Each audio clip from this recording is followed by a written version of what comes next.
সুপ্রভাত বন্ধুগণ, আপনাদের সবাইকে জানাই প্রভু যীশু খ্রিস্টের নামে শুভেচ্ছা ও শুভকামনা। আসুন দেখি ঈশ্বর তার পবিত্র শাস্ত্র বাইবেল থেকে আজ এই প্রাতকাল আমাদের কি বলতে চান।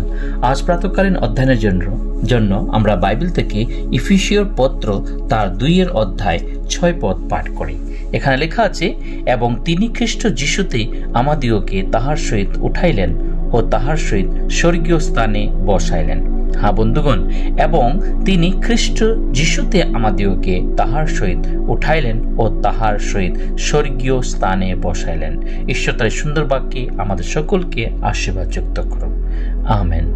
হ্যাঁ বন্ধুগণ, আপনি জানেন, যখন আমরা বাইবেল পড়ি আমরা সেই বাইবেল থেকে শিখতে পাই সদাপ্রভু তিনি এই জগৎকে এমন প্রেম করলেন যে তিনি তার একজাত পুত্র প্রভু যীশু খ্রিস্টকে এই পৃথিবীতে প্রেরণ করলেন, এবং সেই প্রভু যীশু খ্রিস্ট সেই ক্রুশারোপিত হওয়াতে এবং কবর প্রাপ্ত হয়ে সেখান থেকে জীবিত হয়ে এবং সেই স্বর্গে আরোহণ করেন।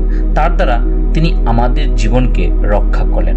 হ্যাঁ বন্ধুগণ, প্রভু আমাদেরকে এত প্রেম করলো যে তার যে এত প্রেম আমাদের প্রতি, সেই প্রেমের দয়া, কারণ আমাদের প্রভু তিনি সত্যিকারই দয়া ধনে ধনবান। তাই তিনি আমাদেরকে এমন দয়া করলেন, এমন ভালোবাসলেন যে আপনার এই মহাপ্রেমে তিনি আমাদেরকে তার নিজের একমাত্র পুত্র প্রভু যীশু খ্রিস্টকে এই পৃথিবীতে প্রেরণ করলেন আমার জন্য এবং আপনার জন্য।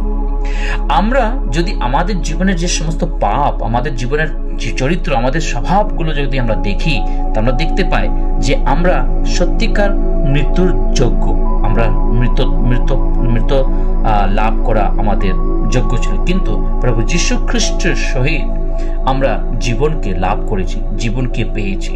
তাই বন্ধুগণ, আজকে আমাদের চিন্তা করা দরকার যে আমাদের এই জীবন এটা আমার বা আপনার সেই কাজের ফল নয়, বা আমার এবং আপনার পিতামাতার যে সমস্ত ভালো কাজের জন্য আমরা এই জীবন পাইনি।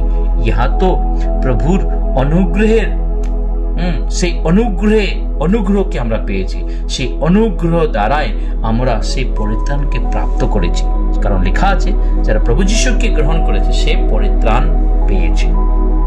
তাই সেই পরিত্রাণ পাওয়া আমরা পেলাম কি করে? সেটা খ্রিস্ট যিশুতে আমরা পেয়েছি। সেই খ্রিস্ট যিশুতে তিনি আমাদিগকে তাহার সহিত উঠাইলেন ও তাহার সহিত স্বর্গীয় স্থানে বসাইলেন। হালেলুইয়া। স্বর্গীয় স্থানে বসাইলেন। হালেলুইয়া।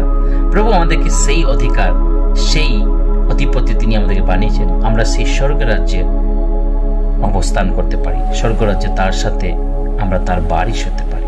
বন্ধুগণ, এই বাক্যকে আমরা জীবনে নিই। প্রভু আমাদেরকে এত ভালোবেসেছেন যে তিনি তার সহিত তিনি আমাদেরকে উঠাইলেন এবং তার সহিত সেই স্বর্গে তিনি আমাদেরকে রাখতে চান।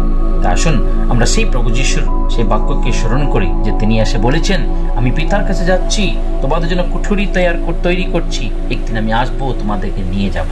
তাই আসুন আমরা আমাদের পথ, আমাদের জীবনকে প্রস্তুত করি যেন আমরা সেই সত্য পথে চলে প্রভুর আগমনের দিন প্রভুর সাথে আমরা সেই স্থানে, সেই স্বর্গীয় স্থানে যেন উপস্থিত হতে পারি। আসুন এই বাক্যকে স্মরণ করে আমরা প্রার্থনা করি। পবিত্র পবিত্র বাহিনীর সদাপ্রভু, তোমায় মহানভাবে ধন্যবাদ করি আজকের সুন্দর বাক্যের জন্য। আজকের দিনকে তোমার হস্তে সমর্পণ করি। আমাদের সকলকে তোমার সেই পক্ষ ছায়াতে তুমি আমাদের ঢেকে রাখো। সাহায্য করে যেন আমরা তোমার পথে সততার সহিত যেন চলতে পারি। এই ক্ষুদ্র প্রার্থনা যিশু তোমার পবিত্র নামে চাই। আমেন।